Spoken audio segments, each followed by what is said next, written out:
Next है देखिए directive principles of state policy. ये पार्ट 4 में दिया गया है। फंडामेंटल राइट्स की जो हमने बात की वो पार्ट 3 में थे कॉन्स्टिट्यूशन के। अब ये पार्ट 4 में दिए गए हैं। आर्टिकल 36 से लेकर 51 तक जो है प्रोविज़न इनका किया गया है। तो देखिए इनमें किस बारे में बात की गई है, थोड़ा सा मेनली जो 3 जो इसके जो 3 जो थिंग्स हैं वो देख लेते हैं कि इनका क्या एक ऑब्जेक्टिव है। तो देखिए the goals and objectives that we as a society should adopt. तो उसमें किस बारे में बात की गई है कि किसी भी सोसाइटी का देखिए एक गोल होता है, एक लक्ष्य होता है कि वो क्या चाहते हैं, वो कैसी सोसाइटी वो बनाना चाहते हैं। ठीक है, तो डायरेक्टिव प्रिंसिपल इस बारे में बात करते हैं।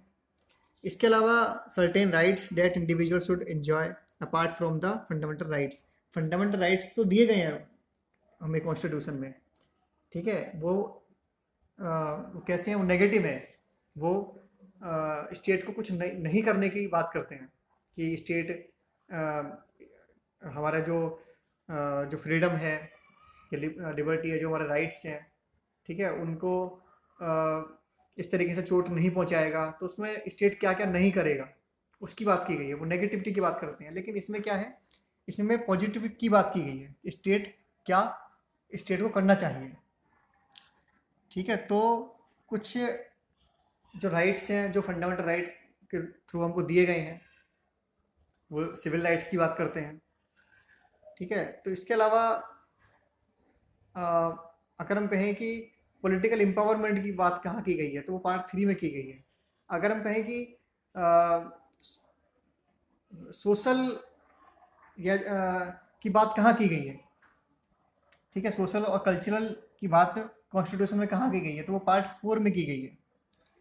ठीक है, तो कुछ फंडामेंटल राइट्स के अलावा भी कुछ और राइट्स ऐसे होने चाहिए जो कि एक सिटीजन्स के अपलिफ्टमेंट के लिए, उसके डेवलपमेंट के लिए ज़रूरी हैं। तो इसकी बात डायरेक्टिव प्रिंसिपल्स करते हैं। इसके अलावा certain policy that government should adopt. जब भी गवर्नमेंट अपनी पॉलिसी बनाएगी, ठीक है, तो वो इन बातों को ध्यान में रखेगी जो डायरेक्टिव प्रिंसिपल्स में बताए गए हैं।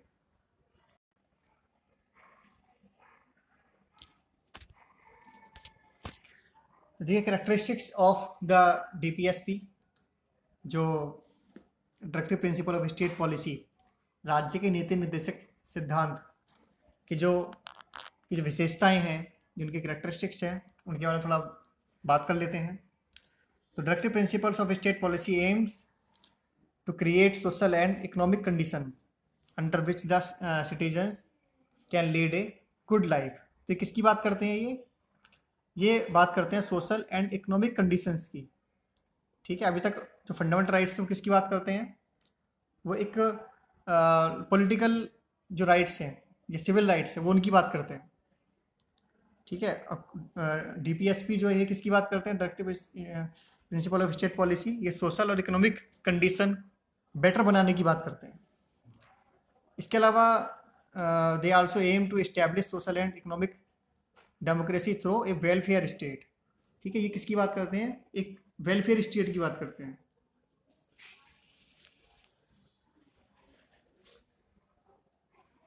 ठीक है, सोशल और इकोनॉमिक डेमोक्रेसी की।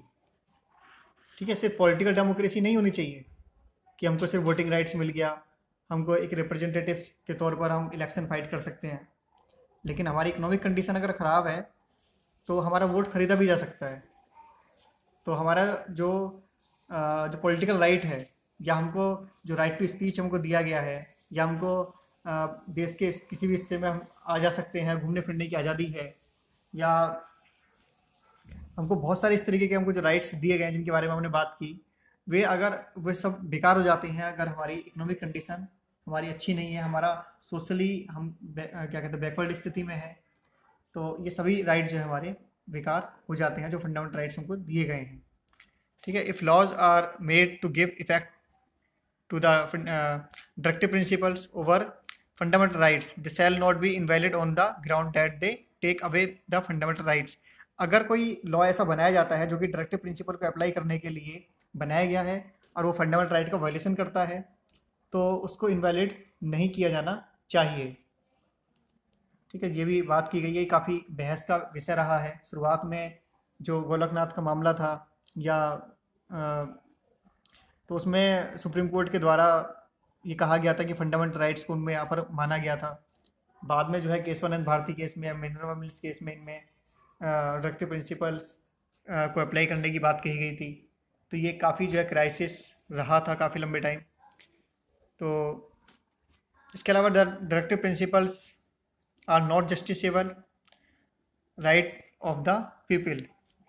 जैसे कि मैंने बात की थी, फंडामेंटल राइट्स का अगर हमारे उनको वॉलेशन अगर होता है तो हम सीधे कोर्ट जा सकते हैं, सुप्रीम कोर्ट तक जा सकते हैं सीधे। लेकिन डायरेक्टिव प्रिंसिपल को अप्लाई करने के लिए हम कोर्ट नहीं जा सकते। ठीक है, इनमें जो बात की गई है कि स्टेट को ये करने चाहिए, तो वो करने चाहिए हैं, स्टेट करेगा वाली बात नहीं है उसमें। स्टेट की हम उसको इन्फोर्स कर सकें ज़बरदस्ती, वो स्टेट की कैपेसिटी के ऊपर डिपेंड करता है कि उसको कहाँ तक अप्लाई करे। ठीक है, तो वो जस्टिसेबल नहीं है, हम इनको अप्लाई करने के लिए कोर्ट नहीं जा सकते। इसके अलावा in case of A conflict between fundamental right and DPSP, if the DPSP aims at promoting larger interest of the society, the court shall have to uphold the case in favor of DPSP। तो ये बात की गई है कि अगर fundamental right अगर आड़े आते हैं, अगर कॉन्फ्लिक्ट होता है दोनों में, फंडामेंटल राइट और directive principle of state policy में अगर कोई कॉन्फ्लिक्ट है, तो ऐसी स्थिति में कोर्ट को क्या कहते हैं, फेवर करना चाहिए DPSP का। क्योंकि देखिए बहुत सारे ऐसे मामले आए थे स्टार्टिंग में, जैसे कि हमारे यहाँ पर आज़ादी है कि एक लिबर्टी की बात की गई है। ठीक है, लिबरलिज्म हमारे यहाँ पर अपनाया गया है, जिसमें कितनी भी प्रॉपर्टी गेन की जा सकती है। तो जब देश आज़ाद हुआ तो एक एक लैंडलॉर्ड के हाथ में एक बहुत ज़्यादा ज़मीनें थी कि एक एक गाँव के बराबर एक एक लैंडलॉर्ड के पास ज़मीन हुआ करती थी। और जो किसान थे वो एक लेबर के रूप में उस पर काम करते थे, तो उनका बहुत एक्सप्लॉयटेशन होता था। तो इस सबको इक्विवेलेंट सोसाइटी के लिए जो है बाद में काफ़ी गवर्नमेंट के द्वारा ऐसे स्टेप्स उठाए गए थे कि जिसमें किसानों को ज़मीन दी गई। जो ज़मींदार थे उनसे ज़मीन लेकर किसान जिस ज़मीन पर खेती कर रहा था उनको वो बांटी गई, उनको दी गई, उनका मालिक बना दिया गया। तो ज़मींदार जो है, जो लैंडलॉर्ड थे, वो कोर्ट गए कि उनके राइट टू प्रॉपर्टी का वायलेशन हो रहा था, जो कि फंडामेंटल राइट था उस टाइम पर। तो और शुरुआत में जो है सुप्रीम कोर्ट ने भी जो लैंडलॉर्ड थे उनके ही फेवर में जो है फैसले दिए, क्योंकि डायरेक्टिव प्रिंसिपल को उसने सेकेंडरी माना। तो इस तरीके से जो है ये काफ़ी एक जो है क्राइसिस बना। देखिए जो आर्टिकल्स दिए गए हैं, थोड़ा सा नज़र डाल लेते हैं इस पर। आर्टिकल 36 जो है वो डेफिनेशन ऑफ स्टेट की बात करता है। Article 37 application of the principle contained in this part. Article 38 state to secure a social order for the promotion of welfare of the people. 39 certain principle of policy to be followed by the state। 39A equal justice and free legal aid, ये जोड़ा गया था बाद में 42nd amendment act के द्वारा। Article 40 जो है ऑर्गेनाइजेशन ऑफ विलेज पंचायत की बात करता है। आर्टिकल 41 जो है right to work, to education and to public assistant to in certain cases. Article 42 provision for just and human conditions of work and maternity relief. Article 43 living wages etcetera for workers. Article 43A participation of workers in management of industries, ये भी बाद में जोड़ा गया था। इसके अलावा article 43B promotion of cooperative societies. Article 44 uniform civil code for the citizens. 45 provisions for early childhood care and education to children below the age of 6 years। Article 46 promotion of educational and economic interest of scheduled caste, scheduled tribes and other weaker sections। Article 47 duties of the state to raise the level of nutrition and the standard of living and to improve public health। Article 48 organization of agriculture and animal husbandry। Article 48A protection and improvement of environment and safeguard of forests and wildlife. Article 49, protection of monuments and places and objects of national importance. Article 50, separation of judiciary from executive. Article 51, promotion of international peace and security. तो ये fundamental rights directive principles of state policy में article 36 से लेकर 51 तक की बात की गई है। हिंदी में आप नोट कर सकते हैं।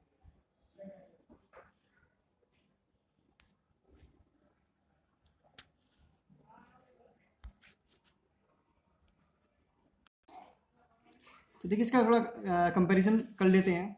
जो फंडामेंटल राइट्स उनको दिए गए हैं और डायरेक्टिव प्रिंसिपल्स जो दिए गए हैं उनका एक तुलनात्मक अध्ययन, ठीक है, इनका कंपैरिजन कर लेते हैं। तो मीनिंग के बेस पर पहले बात करते हैं। तो देखिए fundamental rights are the essential rights of all the citizen of the country. ये क्या है? एसेंशियल है।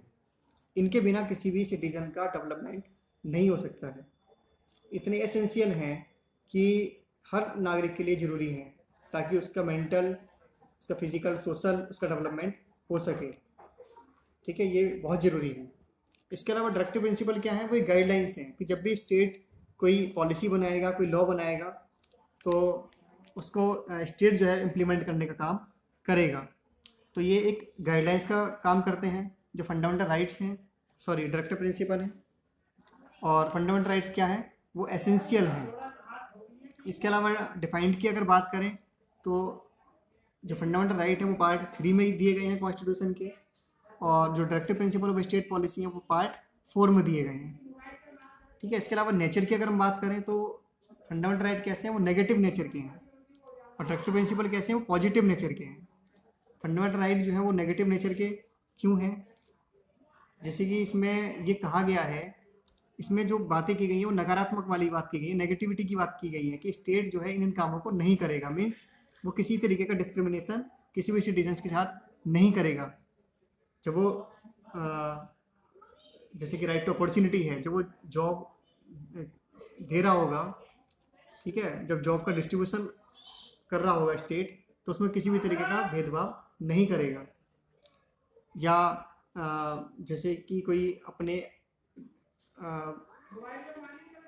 विचारों को, कोई आइडियाज़ को एक्सप्रेस करना चाहता है तो उसको स्टेट नहीं रोकेगा।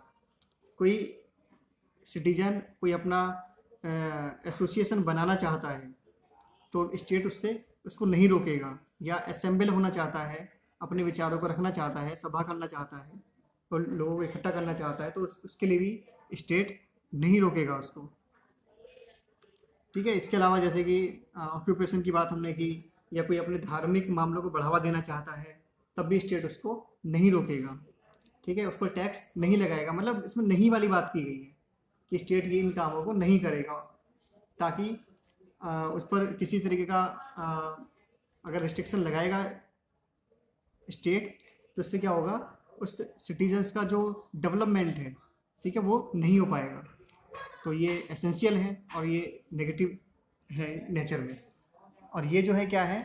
डायरेक्टिव प्रिंसिपल क्या है? ये पॉजिटिव है, क्योंकि ये पॉजिटिविटी की बात करते हैं कि इनमें क्या है? स्टेट को ये करना चाहिए, ये स्टेट इन कामों को करेगा, ठीक है। इसमें स्टेट को कुछ करने के लिए कहा गया है, ठीक है। तो ये क्या है? पॉजिटिव नेचर के हैं। इसके अलावा इन्फोर्स की अगर हम बात करें तो दे आर लीगली इन्फोर्सेबल। क्यों? कि क्या है? Fundamental right. फंडामेंटल राइट को अप्लाई करने के लिए हम सीधे सुप्रीम कोर्ट तक जा सकते हैं। देखिए जो नॉर्मल जो लॉज होते हैं, नॉर्मल अगर कोई जो क्या कहते हैं, अगर हमारा कोई किसी से कोई झगड़ा होता है कोई, तो उसमें क्या होता है? हम सीधे सुप्रीम कोर्ट नहीं आ सकते, हाई कोर्ट नहीं आ सकते, हमें लोअर कोर्ट में जाना होगा, हमें डिस्ट्रिक्ट कोर्ट में जाना होगा, ठीक है, आपसे कोई विवाद है। लेकिन फंडामेंटल राइट को इतना एसेंशियल माना गया है, इतना ज़रूरी माना गया है कि इसके लिए हम सीधे सुप्रीम कोर्ट जा सकते हैं, देश की सबसे बड़ी अदालत में, ठीक है। इसके अलावा जो डायरेक्टिव प्रिंसिपल है ये इन्फोर्सेबल नहीं है, legally they are not legally enforceable, ठीक है। तो इनको जो है हम अप्लाई कराने के लिए कोर्ट नहीं आ सकती। हम कोर्ट में जाकर ये नहीं कह सकते कि स्टेट ये जो directive principle of state policy में ये आर्टिकल में दी गई हैं बातें, इनको अप्लाई नहीं कर रहा है स्टेट, तो हम उसको अप्लाई कराने के लिए कोर्ट नहीं जा सकते। इसके अलावा डेमोक्रेसी के यहाँ पर बात करें तो ये फंडामेंटल राइट किसकी बात करते हैं, ये पॉलिटिकल डेमोक्रेसी की बात करते हैं। ठीक है, जैसे कि हमने बात की थी कि फंडामेंटल राइट क्या है, ये पॉलिटिकल राइट्स की बात करते हैं, ये पॉलिटिकल डेमोक्रेसी के एस्टेब्लिशमेंट की बात करते हैं। ठीक है, इसके अलावा डायरेक्टिव प्रिंसिपल किसकी बात करते हैं, सोशल और इकोनॉमिक डेमोक्रेसी की बात करते हैं। ठीक है, हमको अगर इकोनॉमिक जो हमको राइट जो दिए गए हैं या सोशल जो राइट दिए गए हैं वो किस में दिए गए हैं, पार्ट 4 में दिए गए हैं। इसके अलावा लेजिस्लेशन की अगर बात है तो नोट रिक्वायर्ड फॉर इम्प्लीमेंटेशन। ठीक है, इसको अप्लाई करने के लिए स्टेट को कुछ करने की एक्स्ट्रा कुछ करने की ज़रूरत नहीं होती है। ठीक है, तो मतलब अपनी पॉलिसी बनाते समय उसको ज़रूरी नहीं है कि मतलब उसके लिए कुछ एक्स्ट्रा करने की ज़रूरत नहीं होती है, ये ऑटोमेटिकली एप्लीकेबल है। ठीक है, इसके अलावा डायरेक्टिव प्रिंसिपल्स को अप्लाई करने के लिए स्टेट के लिए ज़रूरी है कि वो जब वो पॉलिसी बनाएगा या कोई रूल बनाएगा तो वो इनको बढ़ावा देने के लिए इन सभी चीज़ों को करेगा। ठीक है, वो directive principles of state policies को बढ़ावा देने के लिए कुछ ऐसे जो प्लानिंग्स हैं वो बनाएगा या स्कीम्स हैं, पॉलिसीज़ हैं, वो इनके थ्रू इसको directive principle of state policies को बढ़ावा देगा।